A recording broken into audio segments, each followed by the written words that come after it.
नमस्कार दोस्तों, कविता Yadav YouTube channel पर आप सभी का स्वागत है। संपूर्ण हिंदी विषय की तैयारी को आगे बढ़ाते हुए हिंदी साहित्य में भक्ति काल के अंतर्गत निर्गुण काव्य धारा के प्रमुख कवि कबीरदास जी से संबंधित महत्वपूर्ण बिंदु और महत्वपूर्ण प्रश्नों को आज की क्लास में हम करने की कोशिश करेंगे। हम उन सभी महत्वपूर्ण बिंदुओं और प्रश्नों को करेंगे जो कि परीक्षाओं में बार बार रिपीट होते हैं। रिपीट होने वाले प्रश्नों को हम जो है करने की कोशिश करेंगे, क्योंकि आप सभी को पता है निरंतर अभ्यास ही सफलता का राज है। इसी उद्देश्य के साथ हर रोज़ हिंदी विषय से संबंधित अपनी तैयारी को हम आगे बढ़ा रहे हैं। तो आज की क्लास उन सभी विद्यार्थियों के लिए हेल्पफुल रहेगी जिस भी परीक्षा में हिंदी साहित्य संबंधी प्रश्न पूछे जाते हैं, चाहे एनटीए नेट की परीक्षा हो या किसी भी स्टेट के अंतर्गत होने वाली टीजीटी पीजीटी हिंदी संबंधी परीक्षा हो। तो ज़्यादा टाइम वेस्ट न करते हुए शुरुआत कर लेते हैं। कबीरदास जी से संबंधित पहले महत्वपूर्ण बिंदुओं को हम देख लेते हैं। तो यहाँ पर पहला पॉइंट है हमारा, कबीर शब्द का शाब्दिक अर्थ होता है बड़ा। ये कई बार परीक्षा में प्रश्न देखने को मिला है कि कबीर शब्द का शाब्दिक अर्थ क्या होता है। तो ध्यान रखना है, बड़ा जो है कबीर शब्द का शाब्दिक अर्थ होता है। भारतीय धर्म साधना के इतिहास में कबीर महान विचारक एवं प्रतिभाशाली महाकवि के रूप में प्रसिद्ध हुए हैं। आप सभी को पता है भक्ति काल को जो है दो भागों में बांटा गया, एक निर्गुण काव्य धारा के और जो है दूसरा है सगुण काव्य धारा। तो निर्गुण काव्य धारा को भी दो भागों में बांटा गया, संत काव्य धारा और जो है सूफी काव्य धारा। और संत काव्य धारा को ज्ञानाश्री शाखा भी कहा जाता है और सूफी काव्य धारा को प्रेमाश्री शाखा भी कहा जाता है।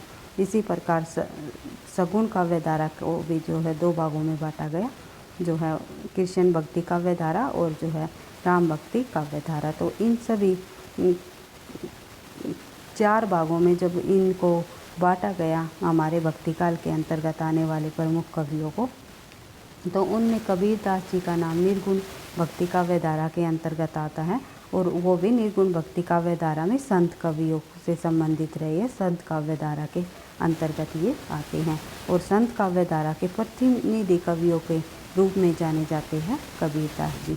तो ये पूछ लिया जाता है संत काव्य धारा का प्रतिनिधि कवि कौन है, वो है कबीरदास जी। सूफी काव्य धारा के प्रतिनिधि कवि रहे हैं जयसी जी और जो है कृष्ण भक्ति काव्य धारा से संबंधित जो प्रतिनिधि कवि रहे हैं वे हमारे सूरदास जी और राम भक्ति काव्य धारा के प्रतिनिधि कवि रहे हैं तुलसीदास जी। इन चारों को आपको ध्यान रखना है और परीक्षा की दृष्टि से अति महत्वपूर्ण है। इन्हीं चारों कवियों से संबंधित कोई ना कोई तथ्य परीक्षा में अवश्य ही पूछे जाते हैं। तो आज हम कबीरदास जी से संबंधित उन सभी महत्वपूर्ण बिंदुओं को करने की कोशिश करेंगे जो कि परीक्षाओं में पूछे जाते हैं और इनसे बाहर परीक्षा में आपको प्रश्न देखने को नहीं मिलेंगे। अगर कबीरदास जी से संबंधित परीक्षा में प्रश्न पूछा जाएगा तो इन्हीं बिंदुओं में से ही आपको प्रश्न देखने को मिलेंगे। तो देख लेते हैं, बढ़ते हैं आगे। इनका जन्म 1398 ईस्वी काशी में हुआ और मृत्यु हुई 1518 में मगहर में। इनका जन्म स्थान और मृत्यु स्थान भी आपको ध्यान रखना है और सन भी आपको ध्यान रखना है। जन्म जो है 1398 ईस्वी में काशी में और मृत्यु 1518 मगहर में। उसके बाद देख लेते हैं आगे। इनका प्रारंभिक जीवन काशी व अंतिम जीवन मगहर में बीता, यानी कि जन्म हुआ काशी में और अंतिम समय में वे जब हमने मृत्यु के आसपास वे जो है मगहर चले गए थे। कबीर का जन्म उच्च की विधवा के गर्भ से हुआ जिसने जो है लोक लाज के कारण लहर तारा नामक तालाब के किनारे छोड़ दिया था। तो ये आपको ध्यान रखना है, इस तालाब का नाम क्या है, लहर तारा, क्योंकि कई बार परीक्षाओं में पूछा जाता है।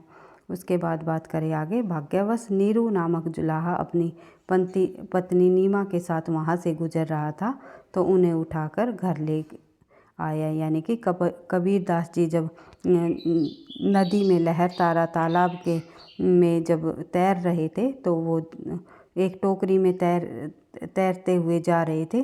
तो जो है ऐसा माना जाता है, ये लोक मान्यताएं रही है कि जब नीरू और नीमा वहाँ पर पहुँचे तो वहाँ पर जो है देखा उनको, तो वे उनका वहाँ से उठा कर ले आए लालन पालन करने के लिए उनका। तो कबीरदास जी का जो पालन पोषण किसने किया, ये प्रश्न कई बार पूछा जाता है कि नीरू और नीमा नामक जुलाहे दंपति द्वारा कबीरदास जी का लालन पालन हुआ। उसके बाद बात करें आगे, यानी कि पालन पोषण हुआ। पत्नी का नाम, कबीरदास जी की जो पत्नी है उसका नाम क्या है, वो है लोई, और पुत्र व पुत्री का नाम कमाल व कमाली। उनके पुत्र व पुत्री का नाम कमाल व कमाली था। तो पुत्र का नाम कमाल और पुत्री का नाम कमाली और पत्नी का नाम लोई। इन सभी नामों को आपको ध्यान रखना है क्योंकि परीक्षाओं में ये पूछे जाते हैं। उसके बाद कबीर सिकंदर लोदी के समकालीन कवि थे। ये भी पूछा जाता है कि कबीर किस शासक के समकालीन कवि माने जाते हैं, तो ध्यान रखना है सिकंदर लोदी के। और कबीर जो है, कबीर दास जी के गुरु का नाम रामानंद,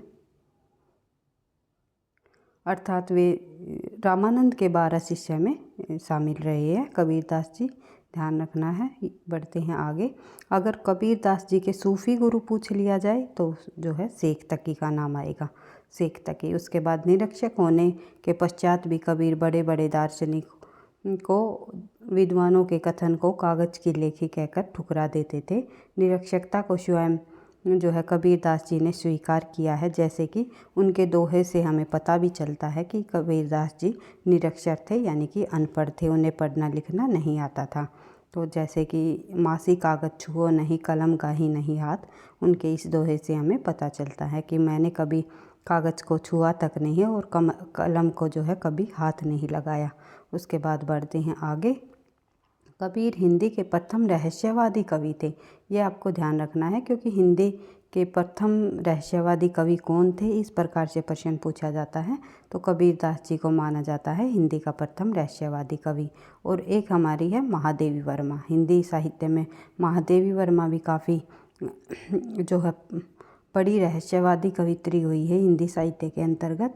और इनका जो रहस्यवाद था कबीर दास जी का, वो था साधनात्मक, लेकिन महादेवी वर्मा का जो रहस्यवाद था वो था भावनात्मक। ये आपको ध्यान रखना है क्योंकि परीक्षाओं में पूछ लिया जाता है महादेवी वर्मा का रहस्यवाद किस प्रकार का था, कबीर दास जी का रहस्यवाद किस प्रकार का था। तो आपको ध्यान रखना है कबीर दास जी हिंदी के प्रथम रहस्यवादी कवि थे, लेकिन इनका जो रहस्यवाद था वो साधनात्मक था, भावनात्मक नहीं था। बढ़ते हैं आगे। अगला प्रश्न है हमारा, अगला महत्वपूर्ण बिंदु है, कबीर को भक्त बाद में और समाज सुधारक पहले माना जाता था। उनके दोहों से आपको पता ही चलता है, उन्होंने रूढ़िवादी प्रथाओं पर कटाक्ष व्यंग्य करते हुए जो है अपने दोहों में ये बताया है। हिंदू और मुसलमानों को जो है जाति पाति का उन्होंने विरोध कहा है, और हिंदू और मुसलमानों में जितनी भी जो कुप्रथाएं चली आ रही थी उन पर भी जो है व्यंग्य कसा है। तो ये उनके दोहों में हमें देखने को भी मिलता है। कबीर दास जी ने अपने दोहे जो है समाज सुधार के लिए जो है प्रयोग किए थे, ना कि एक भक्त कवि के रूप में। ये आपको ध्यान रखना है, भक्त बाद में है वे, लेकिन समाज सुधारक पहले माने जाते हैं।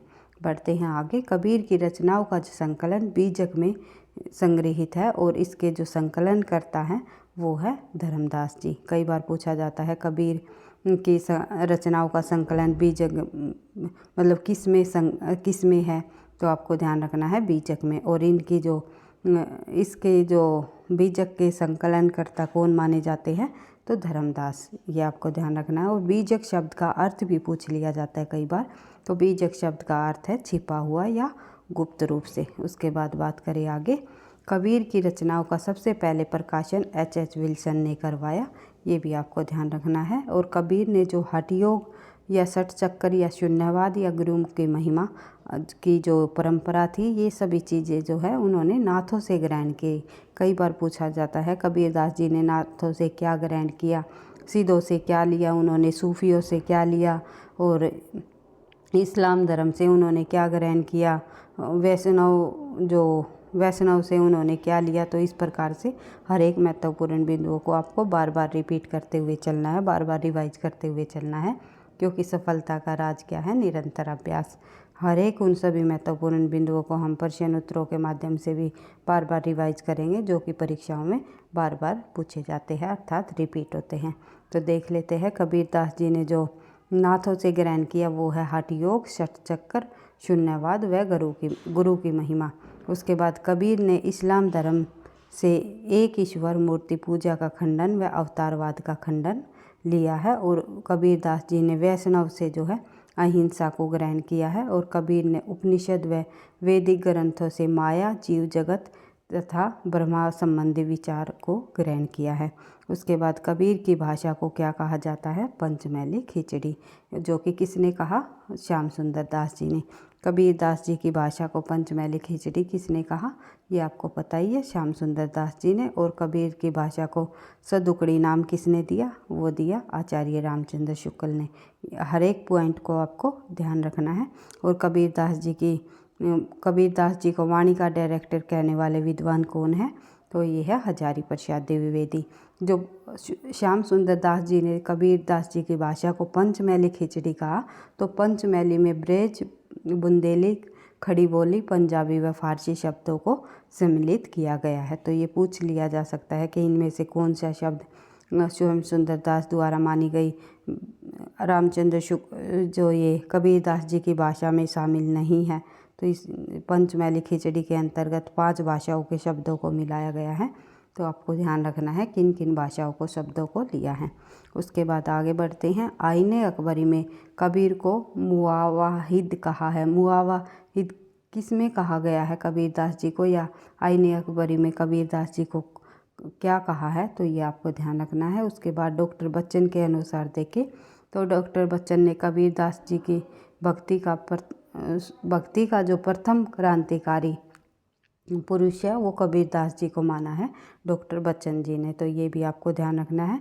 डॉक्टर बच्चन ने कबीर दास जी को भक्ति का प्रथम क्रांतिकारी पुरुष कहा है। कबीर दास जी के नाम पर हिंदी में लगभग जो है 65 रचनाएं उपलब्ध है, जिसमें 43 प्रकाशित हो चुकी है। बीजक के 3 भाग है। कौन कौन से? साखी, शबद व रमेणी। तो ये ध्यान रखना है, पूछ लिया जाता है बीजक के कितने भाग हैं? तो बीजक के 3 भाग है, साखी, शबद व रमेणी। और इन तीनों भागों को जो है किस में संग्रहित किया गया है? इन तीनों को जो है बीजक में संग्रहित किया गया है। तो बीजक के 3 भाग है। उसके बाद बात करें आगे, रमेणी में चौपाई और दोहा का प्रयोग हुआ है। ये भी आपको ध्यान रखना है। ये पूछा जाता है रमेणी में किसका प्रयोग हुआ है? तो चौपाई और दोहों का। उसके बाद रमेणी का अर्थ क्या होता है? रामायण। शब्द का अर्थ क्या होता है? शब्द। उसके बाद रमेणी तथा शब्दों की भाषा किस प्रकार की है? ब्रज भाषा की है। तथा रमेणी और शब्दों की जो रचना है वो गेय पदों में की गई है। तो ये पूछ लिया जाता है रमेणी तथा शब्दों की भाषा कौन सी मानी गई है? तो ब्रज भाषा रही है। और रमेणी व शब्दों की रचना जो है किस आधार पर की गई है? तो गेय पदों के आधार पर की गई है। ये भी आपको ध्यान रखना है। इनकी जो साखियों की जो रचना है वो दोहों में हुई है। तो ये पूछ लिया जाता है कबीर दास जी की साखियों की रचना किस में की गई है? तो दोहों में। बाबू श्याम सुंदर दास ने कबीर ग्रंथावली में कबीर की रचनाओं का संकलन किया है। तो ये ध्यान रखना है। ये पूछ लिया जाता है कबीर ग्रंथावली में कबीर की रचनाओं का संकलन किसके द्वारा किया गया है? तो बाबू श्याम सुंदर दास जी द्वारा। राम कुमार वर्मा ने संत कबीर नाम से संपादन किया है। तो संत कबीर नाम से किन्होंने संपादन किया है? राम कुमार वर्मा ने। और हजारी प्रसाद द्विवेदी ने कबीर नाम से जो है इनकी रचनाओं को संपादन किया है। तो कबीर नाम से जो है किसने कबीर दास जी की रचनाओं का संपादन किया? वो किया हजारी प्रसाद द्विवेदी जी ने। और संत कबीर नाम से किया राम कुमार वर्मा ने। और कबीर ग्रंथावली नाम से जो किया श्याम सुंदर दास ने। इनको आपको ध्यान रखना है। उसके बाद बात करें आगे, पीताम्बर दत्त बड़तवाल ने निर्गुण स्कूल ऑफ हिंदी पोइट्री नाम संपादन किया है। तो इसका जो है संपादन इस नाम से किया है। और कबीर दास जी की वाणियों का प्राचीन नमूना गुरु पंथ साहिब में मिलता है। तो ये पूछ लिया जाता है कई बार कबीर दास जी की वाणियों का प्राचीन नमूना हमें कहाँ मिलता है? उसके बाद बात करें आगे, गुरु ग्रंथ साहिब में कबीर के दोहे संकलित है। कबीर पर सूफियों की प्रेम की पीर का भी प्रभाव पड़ा है। जो प्रेम की पीर का कवि किसे कहा जाता है सूफियों के अंतर्गत? सूफी कवियों में वो कहा जाता है जायसी जी को। और अगर रीतिकाल के अंतर्गत प्रेम की पीर का कवि पूछ लिया जाए तो उसका नाम आ जाएगा घनानंद जी का। घनानंद, ये आपको ध्यान रखना है। हर एक बिंदुओं को एक दूसरे से जोड़ते हुए महत्वपूर्ण तथ्यों को बार बार रिवीजन करते हुए आगे बढ़ना है। बढ़ते हैं आगे। कबीर ने उलट बासिया जो है कहाँ से ग्रहण की, तो कबीर दास जी ने उलट बासिया जो है सीधों से ग्रहण की। और कबीर की उलट बासियों में किस प्रकार का रस है, तो वो हमें अद्भुत रस देखने को मिलता है। कबीर की मृत्यु के पश्चात उनकी गद्दी जो है धर्मदास ने संभाली, ये आप सभी को पता ही है। कबीर ने अपने गुरु रामानंद से जो है राम भक्ति का मंत्र प्राप्त किया। उनके दुष्ट दलन रघुनाथ नहीं थे। राम से अभिप्राय है निर्गुण राम ईश्वर से था, यानी कि इसका मतलब ये है, कहने का मतलब ये है कि जो कबीरदास जी के राम थे ना, उन्होंने केवल राम नाम का मंत्र प्राप्त किया था रामानंद जी से।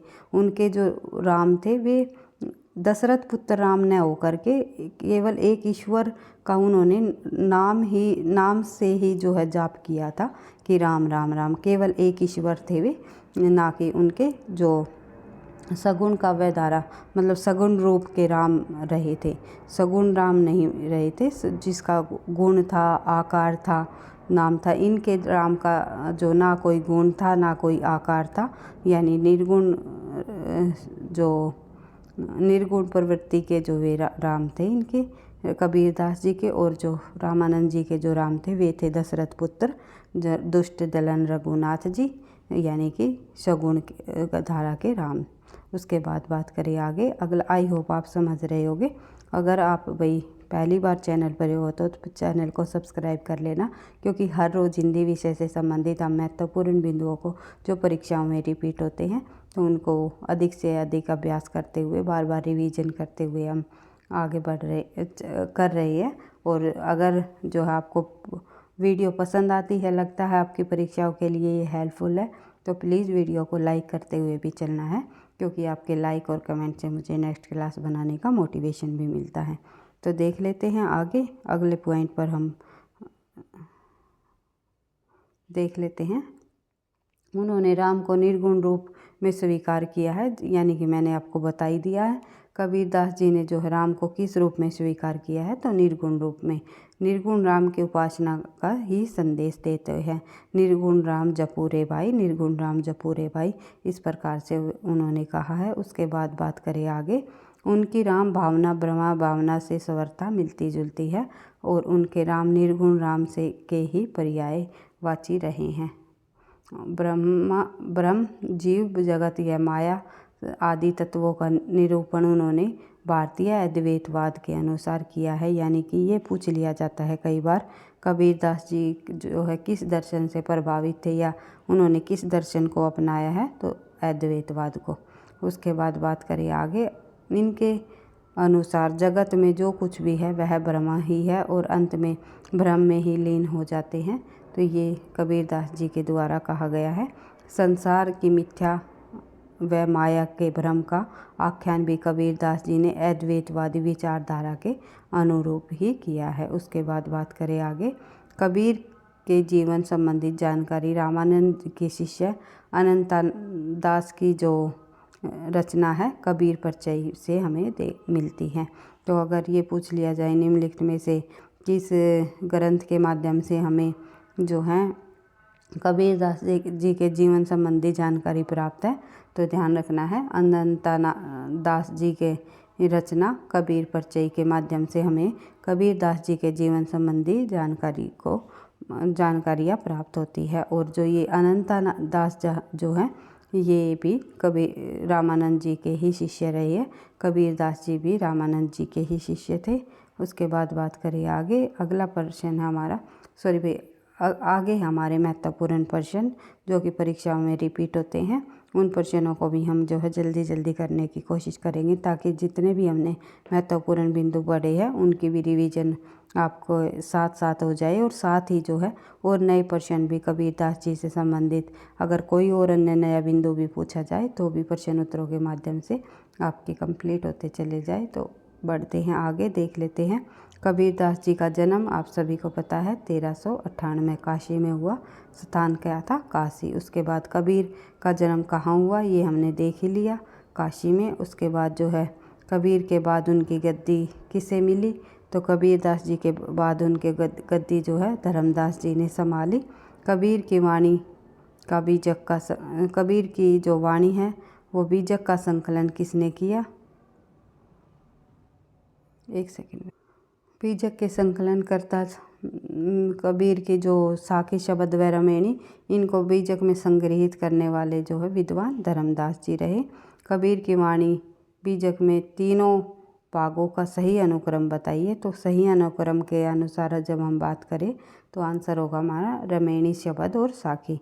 उसके बाद बात करें आगे, उदय नारायण तिवारी ने कबीर की भाषा को माना है। क्या माना है कबीरदास जी की भाषा को? उदय नारायण तिवारी जी ने। ये हमारा नया पॉइंट है भाई, क्योंकि परीक्षा में कहीं से कोई भी पॉइंट पूछा जा सकता है। जो भी महत्वपूर्ण हिंदी साहित्य के अंतर्गत कवि रहे हैं, जैसे कि 4 ये प्रमुख कवि मैंने भक्ति काल के आपको बता ही दिए हैं, जैसे कि कबीरदास जी, जायसी जी, सूरदास जी व तुलसीदास जी। इनसे संबंधित कोई भी प्रश्न पूछा जा सकता है परीक्षा में, क्योंकि ये अपने आप में जो है प्रतिनिधि कवि रहे हैं अपने जो काव्य धाराओं के। तो आपको हर एक बिंदुओं को देखते हुए, समझते हुए, इनको रिपीट करते हुए बार बार चलना है, ताकि आपके एक कवि से संबंधित अगर 1 या 2 प्रश्न भी अगर परीक्षा में पूछ लिया जाए तो आप उनका बिल्कुल सही आंसर दे करके आ सको। तो देख लेते हैं, उदय नारायण तिवारी ने कबीर की भाषा को क्या माना है, ये आपको बताना है। पंचमैली खिचड़ी आपको पता ही है, श्याम सुंदर दास जी ने कहा है। तो सदुकड़ी कहा है रामचंद्र शुक्ल जी ने। इन्होंने माना है बनारस की भाषा। कबीर की भाषा को इन्होंने बनारस की भाषा नाम दिया है। उसके बाद बात करें आगे, कबीर किस शासक के समकालीन थे? तो कबीरदास जी जो है सिकंदर लोधी के समकालीन थे। कबीर वचनावली नाम से कबीर की रचनाओं का संपादन किसने किया? कबीर वचनावली है भाई, ये ध्यान रखना है। तो कबीर वचनावली नाम से कबीर की रचनाओं का संपादन करने वाले जो विद्वान हैं वे रहे हरियोत जी। उसके बाद कबीर की भाषा को सदुकड़ी भाषा किसने कहा? सदुकड़ी नाम दिया है कबीर की भाषा को आचार्य रामचंद्र शुक्ल जी ने। उसके बाद आगे बढ़ते हैं, प्रश्न नंबर 10, रामानंद के 12 शिष्यों का वर्णन किस ग्रंथ में हमें देखने को मिलता है? तो रामानंद के 12 शिष्यों का वर्णन हमें नाबादासकृत भक्तमाल में देखने को मिलता है। उसके बाद बात करें आगे, प्रश्न नंबर 11, किस विद्वान ने कबीर भगवान विष्णु के नरसिंह अवतार की प्रतिमूर्ति माना है? तो कबीर को जो है भगवान विष्णु नरसिंह अवतार की प्रतिमूर्ति माना है किस विद्वान ने, ये आपको बताना है। तो आंसर हो जाएगा हमारा हजारी प्रसाद द्विवेदी जी ने। किसने कहा था कबीर वाणी के तानाशाह थे? तो किसके द्वारा कहा गया कबीरदास जी वाणी के तानाशाह थे, ये आपको बताना है। तो आंसर हो जाएगा हमारा इनमें से हजारी प्रसाद द्विवेदी। एक सेकंड भाई, हजारी प्रसाद द्विवेदी जी द्वारा ही जो है कबीर को वाणी का डायरेक्टर या वाणी के तानाशाह माना गया है। उसके बाद बात करें आगे, प्रश्न नंबर 13, कबीरदास जी की जो रमेणी है, रमेणी के पदों की जो भाषाएं पूछी हुई है यहाँ पर, कबीर के रमेणी के पदों की भाषा क्या रही, तो आपको बताना है। तो आंसर हो जाएगा हमारा इसका पूर्वी बोली मिश्रित ब्रज भाषा। उसके बाद बात करें आगे, अगला प्रश्न हमारा प्रश्न नंबर 14, कबीर के ग्रंथ बीजक में 3 भाग है, इनमें से कौन सा बीजक का भाग नहीं है? रमेणी, शाकी शब्द, ये तीनों भाग जो है बीजक में संग्रहित है, उसके पद इसमें नहीं है। बढ़ते हैं आगे, अगला प्रश्न हमारा प्रश्न नंबर 15, अपना मस्तक काटी के हुआ वीर कबीर। तो ये जो पंक्तियाँ हैं ये किसके द्वारा लिखी गई है कबीरदास जी से संबंधित? तो ये है हमारी दादू दयाल जी की। उसके बाद बात करें आगे, अगला प्रश्न, कबीर ग्रंथावली नाम से कबीर की रचनाओं का संपादन किसने किया है? कबीर ग्रंथावली नाम से जो है कबीरदास जी की जो रचनाएं हैं उसका संपादन करने वाले विद्वान आप सभी को पता है श्याम सुंदर दास जी रहे हैं।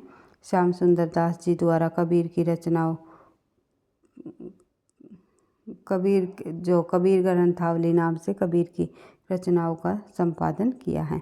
उसके बाद बढ़ते हैं आगे, अगला प्रश्न हमारा प्रश्न नंबर 17, कबीर का लालन पोषण किसने किया है? लालन पालन या पालन पोषण किसके द्वारा किया गया है? तो जुलाहे दंपति। और नाम क्या था जुलाहे दंपति का? नीरू व नीमा। और इनकी पत्नी का नाम लोई, और पुत्र का नाम कमाल, और पुत्री का नाम कमाली। ये आपको सभी का नाम ध्यान रखना है कबीरदास जी से संबंधित। उसके बाद बात करें आगे, पत्नी का नाम बताइए। तो अभी हमने पढ़ाई था लोई, और ये रत्नावली जो है ये तुलसीदास जी की पत्नी है, ये भी आपको ध्यान रखना है। साथ साथ बढ़ते हैं आगे। अगला प्रश्न हमारा प्रश्न नंबर 19।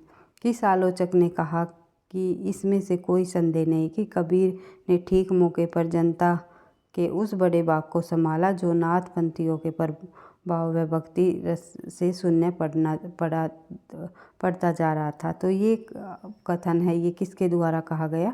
किस आलोचक के द्वारा? तो आंसर है हमारा आचार्य रामचंद्र शुक्ल। आचार्य रामचंद्र शुक्ल द्वारा कहा गया। उसके बाद बात करें आगे। अगला प्रश्न देख लेते हैं, प्रश्न नंबर 20। बाबू सक्सेना ने कबीर की भाषा को क्या माना? तो बाबू सक्सेना द्वारा कबीर की भाषा को जो है अवधी भाषा माना गया है। उसके बाद बात करें आगे। अगला प्रश्न, प्रश्न नंबर 21। किस आलोचक ने कबीर की भाषा को संत भाषा नाम दिया था? तो संत भाषा नाम देने वाले विद्वान आप सभी को पता ही है। संत भाषा कबीरदास जी की भाषा को किसके द्वारा कहा गया? ये कहा डॉक्टर बच्चन जी द्वारा। उसके बाद बात करें आगे। अगला प्रश्न देख लेते हैं। एक सेकंड में।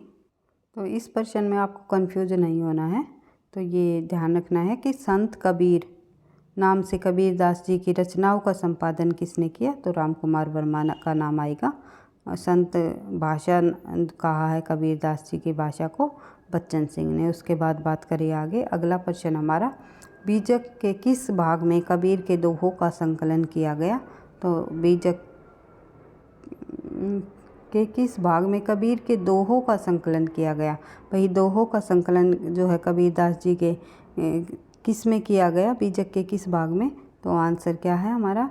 इस प्रश्न का आंसर हो जाएगा हमारा साखी में। साखी में हमें दोहे देखने को मिलते हैं। साखी का अंतिम अंक क्या है? तो साखी का अंतिम अंक अबीहड़ को अंक मानो जाता है। उसके बाद बात करें आगे। अगला प्रश्न देख लेते हैं, प्रश्न नंबर 24। ढाई आखर प्रेम के पढ़े सो पंडित होए, इन पंक्तियों के रचनाकार कौन है? तो ढाई आखर प्रेम के पढ़े सो पंडित होए, इन पंक्तियों के रचनाकार आप सभी को पता है कबीरदास जी हैं।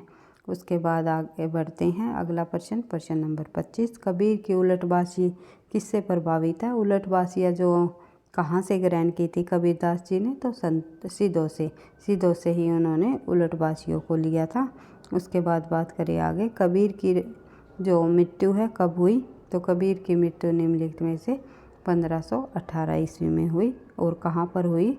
मगहर। ये भी आपको ध्यान रखना। अगला ही प्रश्न हमारा जो है, कहाँ पर मृत्यु हुई कबीरदास जी की? मगहर बस्ती में। तो इनके अलावा और भी काफ़ी सारे प्रश्न हमारे बन जाते हैं कबीरदास जी से संबंधित, जो कि हमने महत्वपूर्ण बिंदुओं के अंतर्गत देख ही लिए। तो कबीरदास जी से संबंधित अगर परीक्षा में प्रश्न पूछे जाएंगे तो इस क्लास से बाहर प्रश्न पूछे जाने की संभावना नहीं है। तो इस क्लास को आपको जो है एक बार और से डबल स्पीड करके रिवाइज़ कर लेना है, ताकि परीक्षा में संत कबीरदास जी से संबंधित अगर कोई भी प्रश्न पूछ लिया जाए तो आप आसानी से उनका आंसर दे सको। तो ध्यान रखना है इसको। और अगर वीडियो आपको पसंद आती है, तो लगता है आपकी परीक्षाओं के लिए ये क्लास हेल्पफुल है, तो प्लीज़ वीडियो को लाइक करो और साथ ही जो है चैनल पर पहली बार हो तो सब्सक्राइब भी कर लेना, ताकि नोटिफिकेशन आपको समय पर मिलता रहे। हर रोज़ हिंदी विषय से संबंधित महत्वपूर्ण बिंदुओं को हम करते हुए आगे बढ़ ही रही हैं। तो पढ़ते रहना, आगे बढ़ते रहना। थैंक यू, धन्यवाद।